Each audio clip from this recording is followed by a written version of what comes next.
Some news of what's going on with Joker, because the film does come out today. We will be going to review it today, and what I want to take you through here is a little bit of a visual imagery of its descent from the ranks as the score for the film has just dropped lower and lower. Curiously, 5 years to the day that the original Joker came out.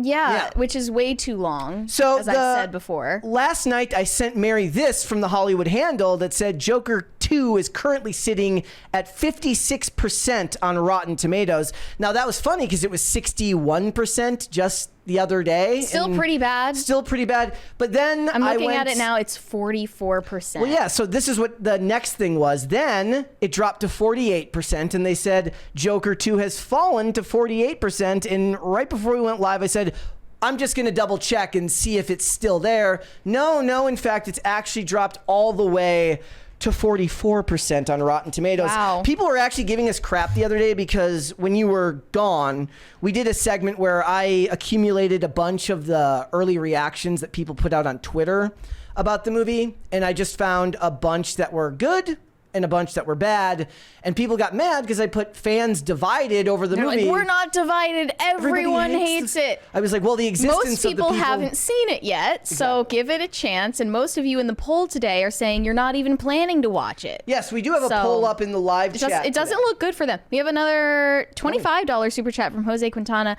Long live the Ghost Queen. Long live the Optical Underlord. Is that you? The Optical Underlord? That's going to be my channel if I ever start my own. Very optical on camera, not off camera.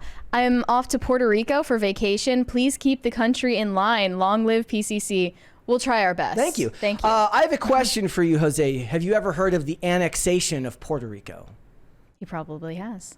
If you've seen the movie Little Giants, you know what I'm talking about. Anyways. I'm looking at some of the reviews right now. The other week, we were laughing at some of the very politically biased reviews for the first Joker movie, and I'm already seeing more of that. One of the Rotten reviews says, if any director should be making a 2.5-hour apology sequel, it'd be Todd Phillips for Joker, but he's obnoxiously oblivious as to how his movie accumulated the toxic fandom he's now spent a whole sequel lecturing against.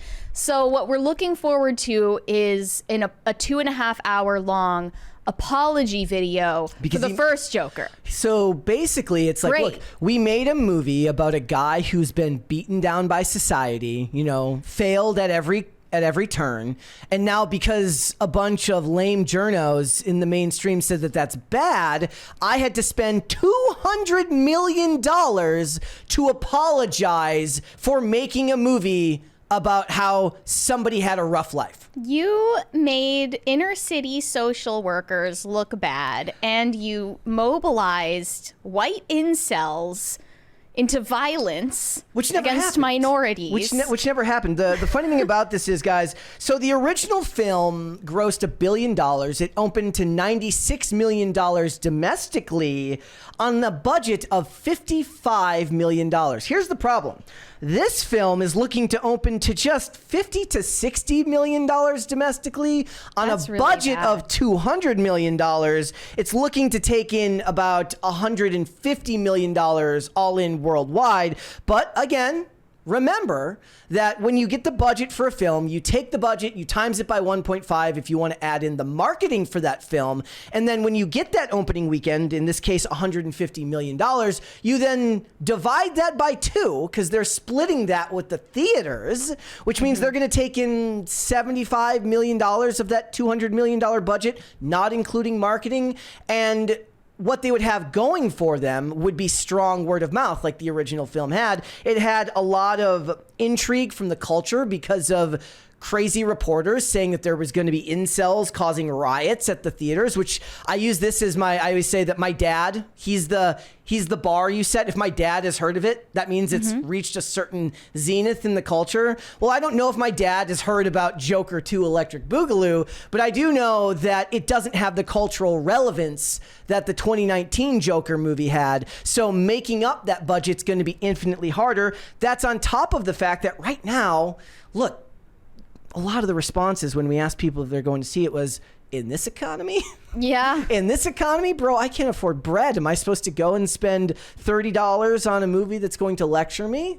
Yeah. Nobody wants to do that. I've asked this before. Do you think that the election cycle affects the Movies? performance of a movie? If there's a movie coming out just prior to the election? I have seen somebody I talked to recently actually.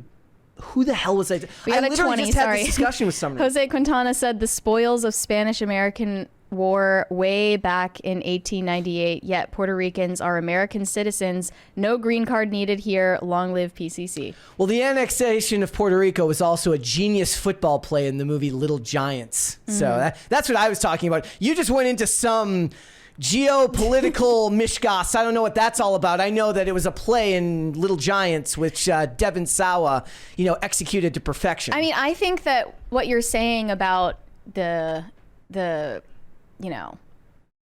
I think that people before an election cycle, they're going to have more anxiety about their wallets, and they're going to be confidence is down, so more reticent to spend money on spend their disposable income on something like this or any movie really.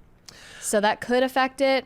But most of the reason people don't want to see it is because they know it's a musical, that they're making a guy. We didn't they're even making mention that. a guy's guy, like literally me movie into a movie for the girls and the gays. Kino Corner would never. Yeah, actually, it's such a shame that Kino Corner won't be able to review this with us. But we have Vera, and I'm sure it's going to be a ton of fun. Also, they changed Harley's name. Did they? What is Lee Quinn?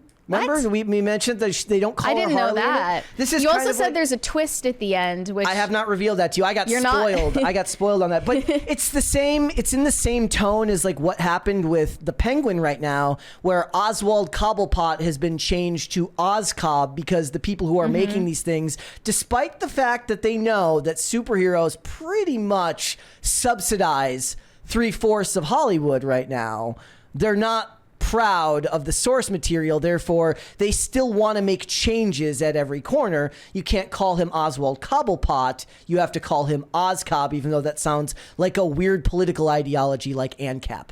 why is it just trying to make it more immersive in a real world? That's stupid. That's- Great character names is one of the things that I look forward to in movies and television shows. Like, every bad guy should have a cool name. Ozcobb is not it. But I did put out a tweet last night, and I had this thought. If Arthur Fleck was real, dude would clean up on TikTok. You think? Yes. He'd be making thirst traps on TikTok? No, well, no, what it would be, he'd be doing the comedy bits, but then he would do the part where he just laughs uncontrollably because he's got the condition, and it would just resonate with mental health Twitter. Totally. They would be like literally me. He would be a mental health awareness influencer. He would, and he wouldn't have had to go into the theater and then do that to poor Murray. I actually don't remember when the first film was set. When was I that? believe it's the 80s or the 90s. Okay. Yeah. It was, so no TikTok. No TikTok back then. But if it existed back then, he would have been a big influencer. But lo and behold, all he would have had available to him was to go to like comedy clubs and try and perform. But that's not an easy job, man. 2 hours and 18 minutes. Also should have gotten that runtime down.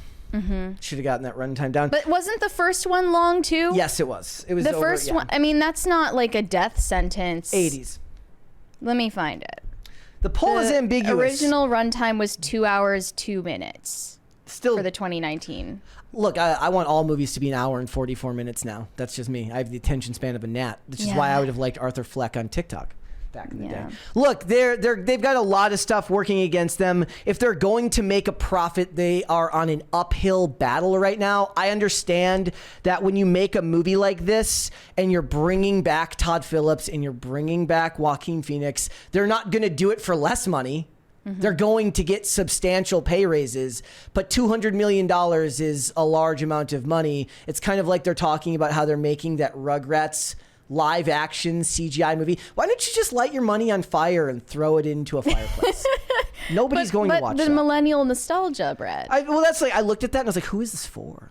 Like, who is this for? Isn't it for the millennials? Yeah, but are millennials going to go to a theater to watch? I guess to bring their kids to? Millennials to bring their kids to? I guess. I don't know. We'll leave the poll up until the end of the episode today, but so far it is not looking good. 91% of you say nah, they're not bothering to go see it. Thanks for watching. Listen to full episodes of Pop Culture Crisis on Spotify. Keep up with us on social media and make sure you subscribe and ring that bell so you never miss the show. Bye, guys.